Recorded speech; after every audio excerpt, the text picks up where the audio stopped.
Joining us now via Skype from Abuja to discuss this is an American energy expert from Carnegie University, Dr. Jessica Lovering. Dr. Jessica, it's great to have you on the show. Yeah, thanks for having me. It's great to be here. Yeah, let's start this way.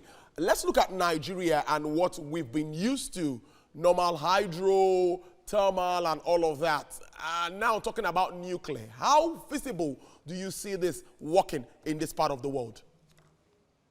Yeah, so currently the only country in Africa that has nuclear power is South Africa, which has a much bigger grid. But historically, a lot of countries, particularly developing countries, have deployed nuclear pretty early in their development to help spur economic growth and energy consumption.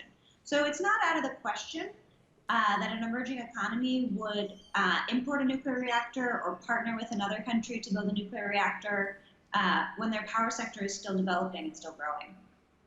So looking at the Nigerian factor, like I've identified, do we really have that environment that could attract investments into the nuclear energy phase, the sector in Nigeria? I think it's still early in Nigeria's pursuit of nuclear energy, but it's definitely moving down that path. There's a lot of interest, this agreement with the IAEA. There's a partnership between Nigeria and Rosatom for a potential project, a commercial nuclear power plant project.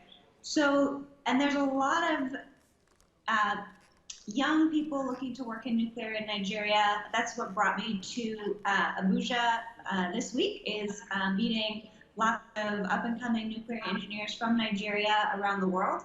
And I think Nigeria is just getting started on the process of building out its human capacity, its infrastructure, its regulator, but it's definitely possible in sort of the next 5 to 10 years. But it's important to get the conversation started now, because you really want to have buy-in from all the stakeholders. You want to get everyone educated and knowledgeable about what actually operating and managing nuclear energy entails. Indeed, getting that conversation started is important. What they discuss around that table is also important. Let's look at the fundamentals now about nuclear energy itself and what differentiates it from other kinds of energy, such as thermal, hydro, coal, solar, and all that. Yeah, so nuclear sits in this interesting place. It's sort of in between fossil fuels and renewables. It provides large-scale baseload electricity, kind of like coal or natural gas, but it has zero emissions like renewables. So it sort of acts a lot more like hydro on the power grid, and it's also good for producing reliable, cheap electricity in the long run, but it's not dependent on weather the way that hydro is, and it's also not dependent on geology. So you can build nuclear in a lot more locations. You can build it a lot closer to cities where it's needed.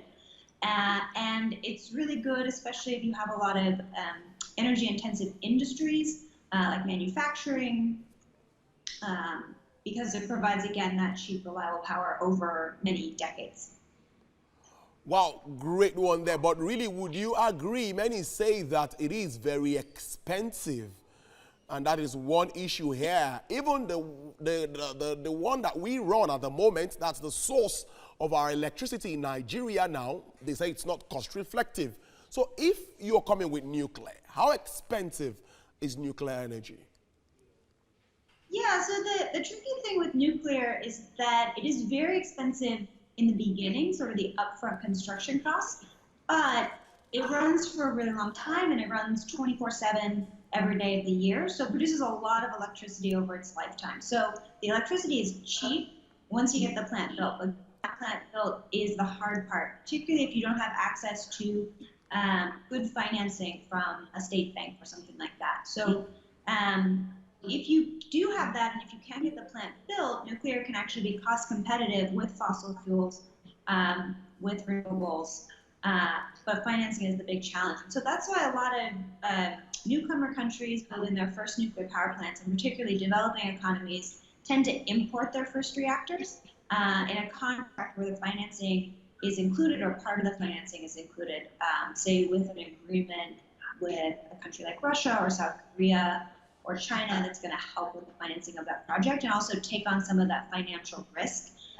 and some of the risk in construction delays and things like that, which can be really helpful for a country like Nigeria that doesn't have a lot of, say, slack in how much they can spend and how much financial risk they can bear. Now, Dr. Jessica, running through my system, I was able to see that Russia had signed a deal to build 2 nuclear power plants in Nigeria as Africa's largest economy seeks to end its energy crisis. You know, we're doing less than 4,000 megawatts in this part of the world for a country of almost 200 million people. How far have you heard anything about this plant? Any progress being made about this? Yeah, so that agreement was signed 2 years ago, and it's really big. It's for 4 reactors, estimated about a value of $80 billion.